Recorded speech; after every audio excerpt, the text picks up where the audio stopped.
On se cache derrière une apparence ou on prend tel accoutrement pour faire passer des messages. On veut se faire effleurer spirituellement, que les gens nous découvrent petit à petit, avoir plusieurs facettes pour nous draper dans le mystère. Mais à quoi bon cet égocentrisme? À quoi bon? Soyons simples et naturels. Qu'avons-nous à cacher? Que nous découvrions et que nous soyons sidérés, étonnés de quoi? D'un bipède simplement? Nous découvririons quoi? En fait, nous découvrirons rien, parce qu'il n'y a rien à découvrir. Restons simples, nous sommes tous les mêmes. Là où il faut nous démarquer, là où nous devons, si je puis dire, nous disputer, c'est de voir qui fait le plus pour autrui. Là, c'est autre chose. Parler, se draper de mystère, faire des beaux sermons, des phrases, ça, c'est pas trop difficile. Par contre, notre vraie carte de visite doit être nos actions. Faisons-nous de la soupe populaire? Allons-nous à l'encontre des démunis et leur donnons autre chose que des paroles? Faisons-nous une collecte dans nos églises, dans nos assemblées? Et chaque soir, allons-nous distribuer non seulement des paroles, mais de la soupe, des sandwichs, des boissons, que sais-je, du temps pour les anciens, aller visiter les maisons de retraite, etc. Accueillons-nous les soi-disant frères et sœurs chez nous quand ils sont dans le besoin. Ah, là, c'est autre chose. Hein? On va à l'église pour dire Amen, Amen, mon frère, que Dieu te bénisse, et on repart chez nous, là, puis voilà, point final.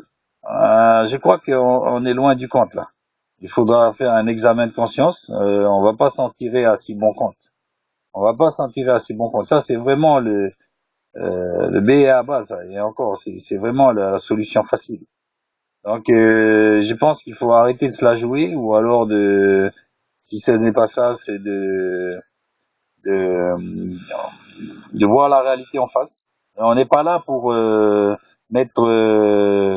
nous asseoir sur le même banc à chaque dimanche, écouter plus ou moins les mêmes sermons, et puis oui, bon, une petite offrande de temps en temps, etc. Mais voilà, à part ça, il faut se mouiller la chemise. Il faut aller plus loin. Donc, ça encore, c'est une façon de se draper dans un costume chrétien ou dans X costume. Voyez, le costume idéal du chrétien, grande cravate, chaussures vernis, pas de boucle d'oreille, surtout pas de longs cheveux. Oh là là, pas de couleur. Non. Sinon, on est mal vu. On rentre dans un moule. Lequel moule? Quel moule? Donc, nous nous prétendons pas chrétiens. Franchement, révisons notre position. Je pense que je dis on, mais bien à côté de la plaque, pour certains, bien à côté de la plaque. C'est pour ça que beaucoup prêchent qu'il y aura des surprises lors du retour du Christ. Je pense que c'est vrai. Et même sans attendre le retour du Christ, déjà ici-bas, sur la terre, le chrétien entre guillemets qui adviendrait de mourir. Je préfère pas préjuger de ces choses-là, mais on devrait bien se remettre en question, se considérer, se regarder dans la glace et puis vraiment s'examiner à la lumière du bon sens et de la vérité.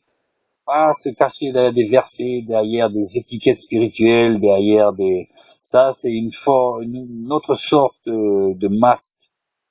Hein, il faut être vrai. Il faut pas dire. J'en ai parlé dans un autre de mes sermons, les sikhs. Ça nous rend sikhs. Quand vous voyez les sikhs, ils donnent 10% de leur revenu pour des œuvres sociales. Tous les jours, vous pouvez y aller, même n'importe qui. Vous allez là-bas, ils vous serviront un repas. Eh oui, ce sont les sikhs. C'est une religion monothéisme, hein, quand même. Bon, évidemment, ils ont des travers, hein, comme nous. Ils ont des travers. Mais quand même, au niveau social, comme dit le Christ, si votre justice ne dépasse pas celle des pharisiens, aujourd'hui, il n'y a plus de pharisiens, mais on pourrait dire si votre justice ne dépasse pas celle des sikhs, ou ne dépasse pas celle de, je ne sais pas, de secours catholique, de l'assistance sociale, etc. Nous, là, on est quoi? On est des distributeurs, comme les Coca-Cola, là, distributeurs de Coca-Cola. T'as froid, tac, une parole, t'as faim, tiens, voilà ça. Il faut arrêter de distribuer des paroles. À un moment donné, faut se poser des questions, là. On est quoi, là? Je pense que les gens, on est là devant nos chairs, devant hein, et on s'imagine même pas, on se prend au sérieux, on s'imagine même pas que les gens, ils rigolent après nous derrière, là, à l'extérieur. Ils rigolent, ils disent rien, bon, plus ou moins, ils disent rien, mais au fond d'eux, ils disent, bon, pas toujours, ouais. Et quelque part, ils ont raison. Qu'est-ce que voulez-vous qu'ils fassent chez nous? Que voulez-vous qu'ils fassent? Franchement. Écoutez, s'asseoir, donner l'offrande et puis écouter des sermons. Et le lundi, ils vont aller à l'assistance sociale, ils vont aller voir leur famille, ils ont leur famille, hein. Ou ceux qui n'ont pas de famille, ben, ils vont aller voir le secours catholique, je ne sais. Donc, révisons-nous notre position.